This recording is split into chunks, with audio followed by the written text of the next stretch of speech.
तो क्या हाल आप सभी की। उम्मीद करते हैं सब अच्छे होंगे, सब बढ़िया होंगे, अपने अपने घर पर मौज काट रहे होंगे। तो देखिए, जैसे कि आपको पता है कि इस समय इजराइल और हमास के बीच में काफ़ी तगड़ी वॉर चल रही है, जहां पर जो हमास है उसने 7 अक्टूबर को यहां पर एक टेररिस्ट अटैक करके इजराइल के लगभग 1400 से भी ज़्यादा लोग मार दिए और 200 से ज़्यादा लोगों को यहाँ पर अपने कब्जे में ले लिया और यहाँ पर उसको छुड़ाने के लिए बहुत ज़्यादा कोशिशें की जा रही है। हमास ने 4 लोगों को छोड़ भी दिया है जो गैर इजरायली है, लेकिन उसके बाद यहाँ पर इजराइल ने जो रिटेलिएशन किया है, तो यहाँ पर जो पूरा जो गाज़ा है वो समझ लीजिए कि एक हेल की तरह नज़र आ रहा है। क्योंकि देखा जाए तो हर जगह जो बिल्डिंग वगैरह थी, जो हॉस्पिटल, मस्जिद, गिरजाघर, चर्च वगैरह थे, सब के सब यहाँ पर तहस नहस कर दिए। पूरा का पूरा कलेक्टिव प्लेसमेंट यहाँ पर इजराइल ने गाज़ा को दी है कि भाई तुमने हमारे ऐसे मार दिए हैं तो हम भी यहाँ पर आपके पूरे एरिया को तबाह कर देंगे। तो यहाँ पर इजराइल ने इसको तबाह करना शुरू कर दिया और लगभग अब यहाँ पर ये खबर आ रही है कि 7,500 से भी ज़्यादा फ़लस्तीनी इसमें मारे गए हैं। तो जो बहुत ज़्यादा नंबर है, जिसमें से आधे लगभग बच्चे हैं, यानी कि उनकी उम्र जिनकी 18 साल से भी कम उम्र है वो मर गए हैं, जो एक वॉर क्राइम की तरह माना जाता है। क्योंकि यहाँ पर बच्चों को या फिर जो सिविलियंस है उसको यहाँ पर किसी भी कीमत में बचाया जाना चाहिए, लेकिन यहाँ पर जो इजराइल है वो यहाँ पर पूरे गाज़ा को एक जो मतलब कि कलेक्टिव पनिशमेंट है, यानी कि एक ओवरऑल पनिशमेंट है सबको, यानी कि करे कोई भरे कोई, इस तरह की यहाँ पर पनिशमेंट दे रहा है, जो बहुत ही ज़्यादा एक वॉर क्राइम की तरह है। वैसे तो देखा जाए तो शुरुआत इसने हमास में की थी, लेकिन ख़त्म जो कर रहा है वो इजराइल कर रहा है, वो भी इतनी ज़्यादा हार्श पनिशमेंट देकर। लेकिन इस रीजनल कन्फ्लिक्ट में ऐसा नहीं है कि सिर्फ इजराइल ही शामिल है, बल्कि यहाँ पर दूसरे प्लेयर भी शामिल है, खास करके अमेरिका। क्योंकि देखा जाए तो जो इजराइल है वो अमेरिका का एक काफ़ी ज़्यादा क्लोज एलाई है, वहाँ पर अमेरिका के काफ़ी सारा मिलिट्री बेस भी शामिल है। लेकिन ऐसा नहीं है सिर्फ इजराइल में ही है, बल्कि यहाँ पर जो दूसरे देश हैं जैसे कि सीरिया है, इराक है, वहाँ पर भी अमेरिका के काफ़ी ज़्यादा मिलिट्री बेस आपको मिलेंगे। और देखा जाए तो यहाँ पर जो इजराइल है उसको अमेरिका की पूरी 100% सपोर्ट देखी जाती है, चाहे वो रिपब्लिकन पार्टी हो यहाँ पर या फिर वो डेमोक्रेटिक पार्टी हो। हर पार्टी यहाँ पर इजराइल को सपोर्ट करती है, चाहे वो कितना भी वायर क्राइम करे, कितना भी जो दूसरे देश की जो संपत्ति है वो लूटें, या फिर जो सीरिया की जो गोलन हाइट है वो लूट ले। यहाँ पर पूरा जो सपोर्ट है वो इजराइल को मिलता है, यानी कि इजराइल जो चाहे मर्जी करे वो यहाँ पर कुछ भी नहीं होता है। इसके खिलाफ तो यहाँ पर कई सारे रिजोल्यूशन भी पास किए गए हैं और इजराइल ने इन सबको यहाँ पर वायलेशन किया है, लेकिन फिर भी यहाँ पर अमेरिका पूरी तरह से इजराइल के पक्ष में खड़ा है। अब देखिए, यहाँ पर जो चीज़ है ना, ये काफ़ी ज़्यादा मिडिल ईस्ट के पैटर्न को बिगाड़ देती है। क्योंकि देखा जाए तो ईरान है एक बहुत बड़ा प्लेयर है यहाँ पर, और ईरान यहाँ पर अमेरिका के काफ़ी ज़्यादा खिलाफ भी माना जाता है। लेकिन यहाँ पर अभी रिसेंटली जो अमेरिका की जो मिलिट्री बेस है, जैसे कि सीरिया में है, इराक में, वहाँ पर कुछ मिसाइल अटैक, ड्रोन अटैक किए गए, जिसमें लगभग 21 से भी ज़्यादा यहाँ पर जो अमेरिका के जो सर्विसमैन थे उनको यहाँ पर थोड़ी बहुत चोटें आई, लेकिन फिर बाद में वो सर्विस में आ गए। लेकिन उसके बाद यहाँ पर अब रिसेंटली यहाँ पर अमेरिका ने ईरान से जुड़े हुए जो संगठन है उनके यहाँ पर एयर स्ट्राइक कर दी, और उसमें यहाँ पर ये देखा जा रहा है कि काफ़ी ज़्यादा नुकसान भी हुआ है। लेकिन ये बात सामने निकल कर अभी आई नहीं है कि कितने लोगों की मौत हुई है। लेकिन यहाँ पर बहरहाल काफ़ी ज़्यादा तगड़ी यहाँ पर एयर स्ट्राइक देखने को मिली है अमेरिका की तरफ से। तो यहाँ पर अमेरिका ऐसा क्यों कर रहा है? क्या ये चीज़ थर्ड वर्ल्ड वॉर को भी लेकर आएगी? आज इसके बारे में पूरी डिटेल के साथ बात करते हैं कि इसका एक मतलब क्या है। तो चलिए शुरू करते हैं।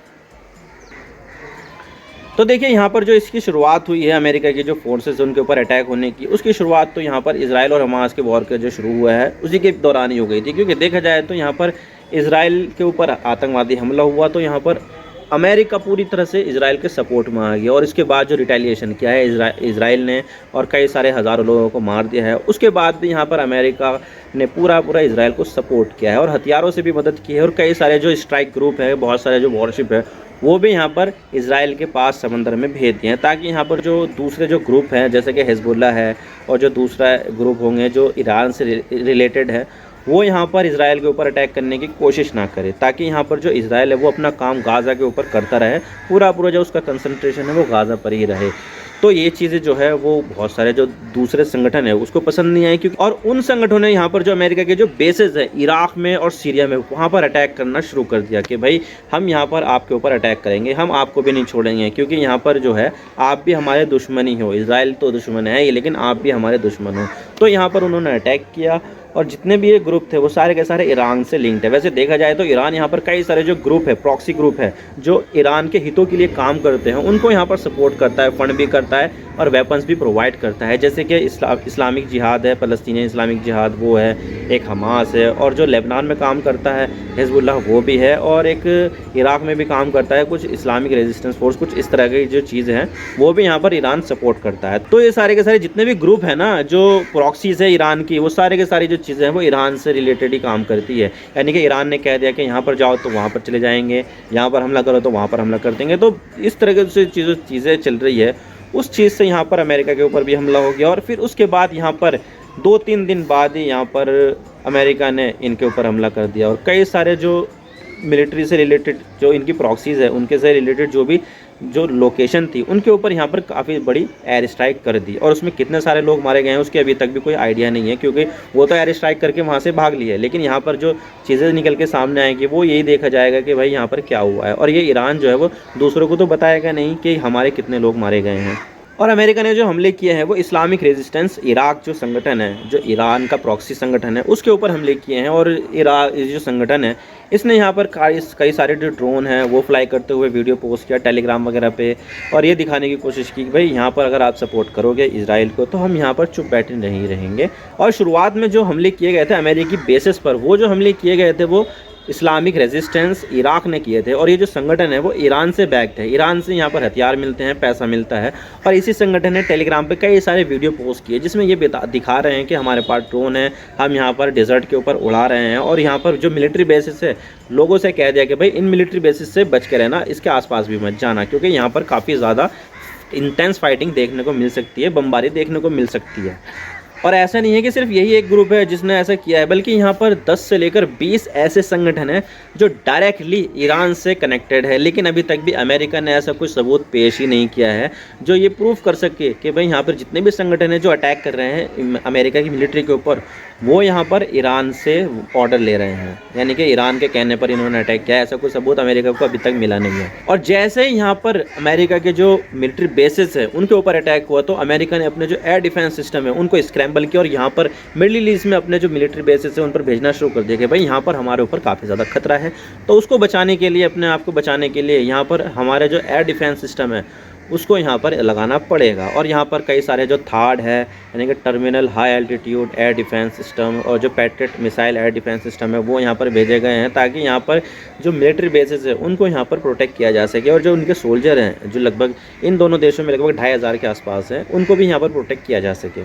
और देखिए यहाँ पर जो चीज़ सामने निकल कर आ रही है वो ये निकल कर आ रही है कि भाई ये जो जितने भी कॉन्फ्लिक्ट हो रहे हैं, चाहे वो इजराइल हमास में हो या फिर सीरिया में, इराक में हो, इस सब चीज़ों को देखकर ऐसे लग रहा है कि भाई यहाँ पर जो चीज़ें हैं वो एक बहुत ही बड़े कॉन्फ्लिक्ट में सामने निकल कर आएगी। और ये जो है अभी थमने वाला नहीं है, क्योंकि देखा जाए तो इजराइल ने ऐसी कोई भी इंटेंशन जाहिर नहीं की है कि वो यहाँ पर सीज़ फायर करने वाले हैं। इजराइल लगातार वहाँ पर बमबारी कर रहा है और जो इजराइल है वो यहाँ पर गाज़ा की अब इन्वेजन भी करने वाला है, यानी कि यहाँ पर जो अपने जो ट्रूप्स हैं, जो सोल्जर्स हैं, उसको यहाँ पर गाज़ा में भेजने वाला है ताकि यहाँ पर जो हमास के जो लोग हैं, जो मिलिटेंट है, उनको यहाँ पर एलिमिनेट कर सके। अब देखिए ये जो एलिमिनेट करना है वो ऐसा तो है नहीं कि जो नॉर्मली जाओ और आसानी से हो जाएगा, बल्कि यहाँ पर अभी भी हज़ारों लाखों लोग गाज़ा में अवेलेबल है। तो यहाँ पर अगर ये जाएंगे तो यहाँ पर जो सिविलियन कैजुअलिटी होगी वो बहुत ही ज़्यादा होगी। और इसी चीज़ को देखते हुए ईरान ने साफ साफ कह दिया है कि भाई, ईरान ही नहीं, यहाँ पर जो हिजबुल्लाह है उसने भी साफ साफ कह दिया है कि भाई यहाँ पर अगर आप इन्वेजन करोगे गाज़ा की तो आपको यहाँ पर परिणाम भुगतने होंगे। हम यहाँ पर हाइफा पर हमला कर देंगे, मिसाइल गिरा देंगे और इजराइल के ऊपर जो नॉर्दर्न फ्रंट है वहाँ से हमला शुरू कर देंगे, हम यहाँ पर सीरिया से भी हमला शुरू कर देंगे।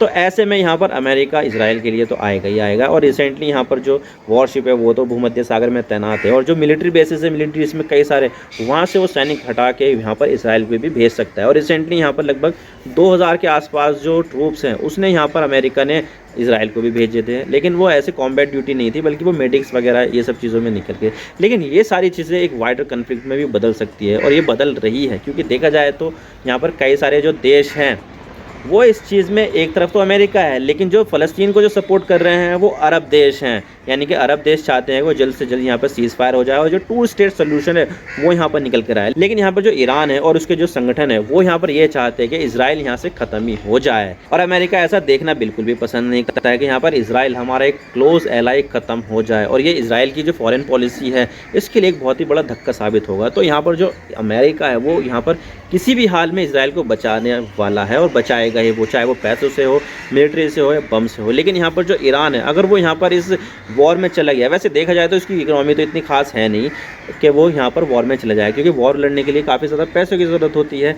तो यहाँ पर ईरान भी ऐसा नहीं चाहेगा। लेकिन यहाँ पर ईरान ने भी साफ साफ कह दिया कि हमारे ऊपर हमला होता है तो हम यहाँ पर चुप नहीं बैठे रहेंगे और यहाँ पर हम इजराइल के ऊपर बहुत ही तगड़ा हमला कर देंगे। तो यहाँ पर ये देखने वाली बात होगी कि ईरान जो है वो किस तरह से यहाँ पर जो अमेरिका की जो एयर स्ट्राइक हुई है उसका रिटेलिएशन करता है। और यहाँ पर ये भी देखने वाली बात होगी क्या इसके जो एलाई है जैसे कि चाइना है और रशिया है वो क्या इसके ईरान की मदद करने के लिए सामने आते हैं या नहीं। वैसे देखा जाए तो ये दोनों देश पूरी तरह से ईरान के समर्थन में है, चाहे वो किसी भी तरह का जो इंटरनेशनल ऑर्गेनाइजेशन हो उसमें यहाँ पर ईरान को ये प्रोटेक्ट करते ही करते हैं। तो देखिए जो जंग शुरू हुई थी वो इजराइल और हमास के बीच में शुरू हुई थी, लेकिन यहाँ पर जो जंग होगी, जो बड़ी जंग होगी, वो कई सारे देश इसमें इन्वॉल्व होंगे, चाहे वो इजराइल हो, चाहे वो ईरान हो, चाहे वो चाइना हो, चाहे वो रशिया हो या फिर सीरिया हो।